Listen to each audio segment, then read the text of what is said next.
neighbors, welcome to Miracle Farm 1927 Homestead, and we are here visiting a family that lives in the city, and we're going to call them the Kettles, and we are going to visit their first time ever urban homestead. They have just started this year, and we are so excited about that, and we're excited to let you meet them.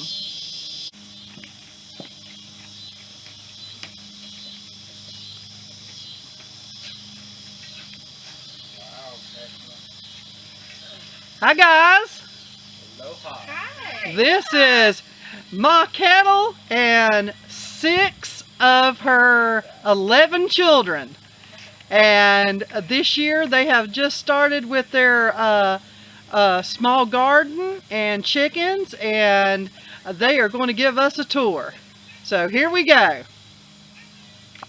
Okay guys, this is the young lady that started all the planting, and her sisters that helped her, and she is going to show us her beautiful plants. This is the end of the season, and she has really taken good care of these plants, and they are gorgeous, and for her first time I'm so proud of her. So tell us a little bit about what you got, and I'm going to put the camera on your plants. Well, these are all peppers, and then I got a tomato over here, and here's some yarrow. And you got more in the backyard? Yes. Okay, well we'll be back there in a minute. Well, Tell us a little about them, please. Well, I planted a lot of tomatoes, as you can tell. Most of them have already died because it's the end of the planting season. These are doing all right. I got some snap beans over there.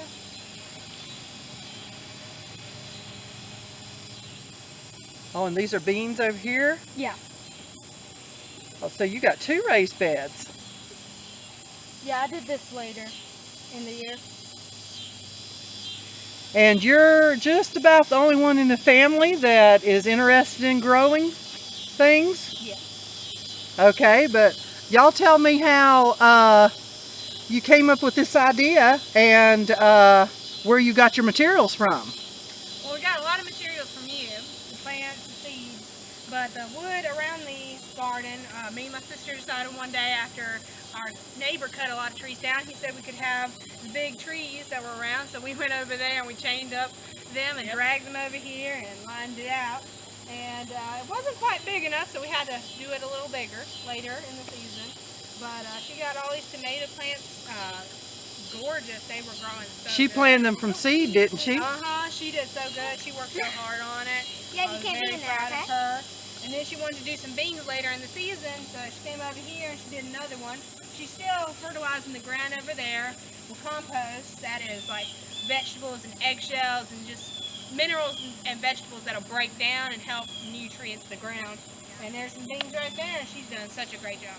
And y'all all helped her, Except me. except you, helped her one. drag the logs over here and get some of the dirt out of the forest, right? Yes. Oh yes. Yes. Yeah. Many buckets. I helped. A bucket at a time, right?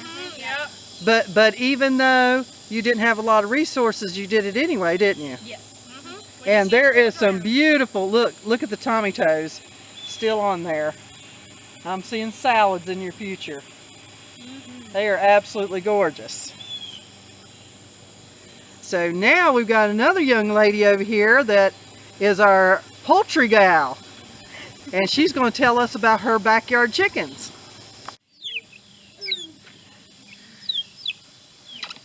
Okay, now we're going to get told about our backyard chickens. So, at the beginning, this is Houdini, because he has such a butt and keep on getting out. So, he is Houdini. And this, it might look small, but it was super hard to fix and get ready for them. And, That's all? Are they laying hens? I don't know. My brother just gave them to He got me, them for you? Yeah. So, but this isn't your first time raising chickens, right? So you're raising these and you're getting some more, right? Okay. And just to give you guys an idea of where they live, this is their sweet house right here, In the backyard is a house. Right here is the building lot where they got their wood, and a house is fixing to go there. And right across the road is more houses. So it doesn't matter where you live, you can find a place to raise just a little bit.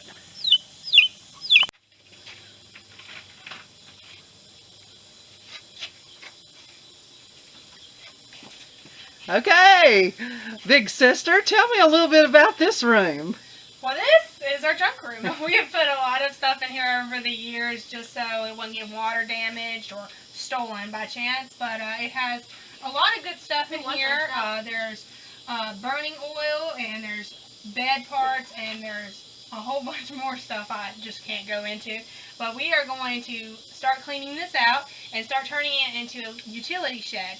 And that's going to have food in it, and it's going to have tools in it and things that we need just in case, you know, ever in the future that if money runs out, you have things in here to help you out, or if you just need to learn and know how to have these things for ever a bad time, it'll be here. So you're going to fix it to where it's going to have like prepper things in it, like extra beans or foodstuffs or blankets canned or tomatoes, water, green beans and water, and anything we can get in here that will just help out in the future. And if anybody else needs helping out, hopefully we can be there for them. Well, we're going to save this little video. We're going to go ahead and put it on, but we're going to save it because we're going to come back and we want to see the little chicks, how they grow up, and we also want to see the transformation of this room. We can't wait to see it, and we're so excited that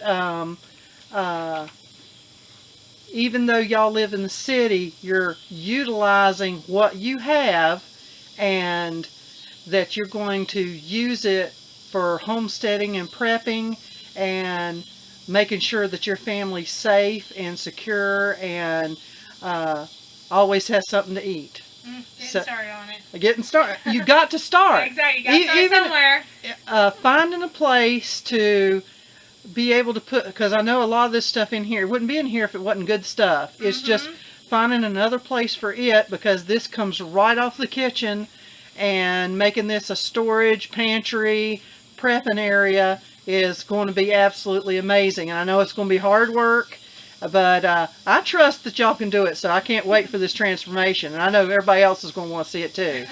So thank you, guys.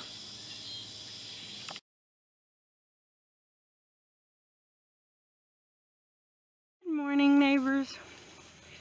Today we are doing something rather fun and quite pretty, I must say.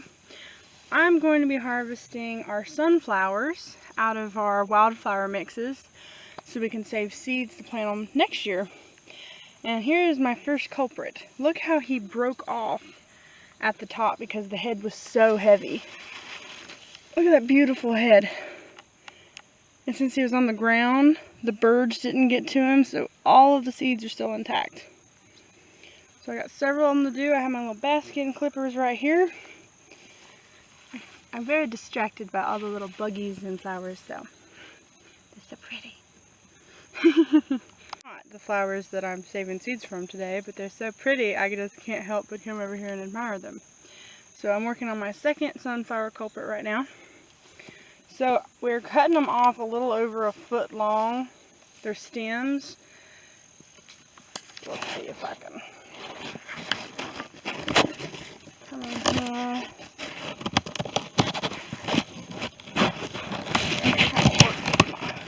There we go. So look at this pretty one.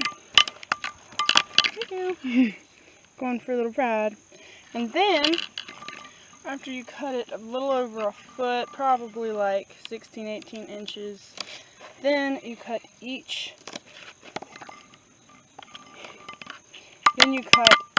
leaf off, but leave about an inch. And why we're leaving all this excess is so we'll be able to hang them up and let them finish drying. I'm mainly taking them out of the field right now so the birds won't eat the rest of the seeds. As we get down further, some of the sunflowers have already been eaten completely. Or at least half of the seeds are cleaned out. Look how pretty these zinnias are. I can't get over all the pretty pink. Pretty, pretty, pretty. First example of a sunflower that the birds have already come in and shelled some of the seeds out. You can see they've been working around the edge of this one. Look at them nice seeds down in there. So that's an automatic sight to know that they're ready to be harvested when the birds are already out here harvesting them for you. Do y'all hear that? I hear something rocking around in the cane patch. What could it be? I think it's my mother. Mommy! Yes, What you doing? I see you. I see you too. They're getting tall, aren't they? They are. Oh my goodness. And the heads are all about out now. Pepper, are you looking at my sunflowers? He was sniffing my sunflowers. Were you sniffing my sunflowers? Did they smell good? Look at this pretty pinkly. So distracted by all the pink flowers. Oh my goodness, you're so beautiful. Pepper, what you doing, boy? Are you helping us? This completely different kind of specimen right here. This is the multi-headed sunflowers. So I went ahead and cut this little head off. But he came with multiple. So we're saving all the seeds from all the different kinds. My basket's getting a little full, but we're going to keep going. So here is some of the multi-headed sunflowers that I just left. The birds can have some. I'm going to share. But sunflowers do cross-pollinate. But we don't really mind that, because we just have them for their beautifulness in the first place, and to feed the birds, and to attract the good insects for the cane patch. What is that little fella? Oh, I scared him off. I'm sorry. But there's so many more. Oh, see? Beneficial insect out here on the flowers that was attracted. So they were attracted to the flowers first, and then they hop over to the cane patch and help us with aphids. More beneficial down in here. There's a little baby ladybug, and there's daddy or mama ladybug. Boy, aren't they pretty. If I was a ladybug, I'd be over here too. This one is perfect. If it still had petals, it'd be the most beautiful flower on the planet. Look at the pretty little seeds coming. This is my harvest from just half of a row. So I'm gonna get smart and get me a bigger container. I think I'm gonna use this big old planting. Yeah, that'll work. And then I'll come back and get the other one if I need it. I have two little stalkers this morning wondering why I'm harvesting their personal sunflowers, because they were planning on eating all those. I left y'all a couple snacks. Look at them looking down at me. They're so mad. The sunflower was so tall, when it fell, it made it like did a domino effect and made all the other flowers fall down too. But look at all of his beautiful neighbors.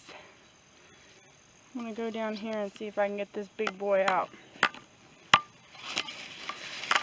Oh my. What you got there? Sunflower. Oh, wow. They're huge. There's a billion of them. So this is all the sunflowers we've gotten so far. And they do take a little bit of processing. See, what they're taking off now is really the flowers. And then the seeds, the black things underneath are the seeds.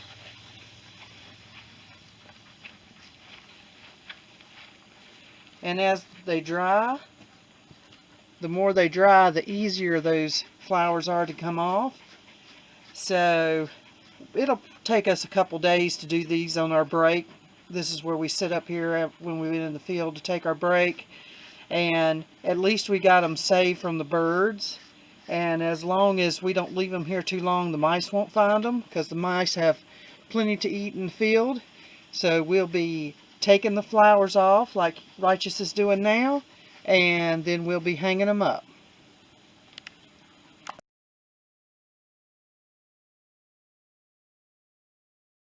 This is our bunkhouse, and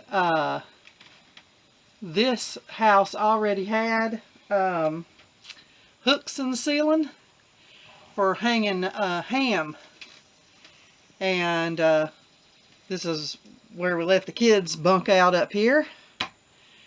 And so it's the perfect place to dry things, and they'll be down. It shouldn't take them a week to dry, so maybe a little bit more, but it'll be before the kids come back.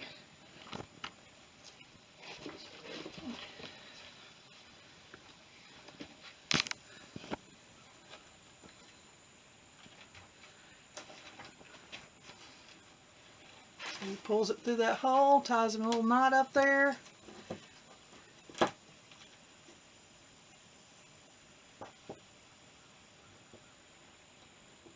And the weight of the sunflowers keeps it from coming down. And he's got a little slip knot up there, so all you have to do is pull a little string.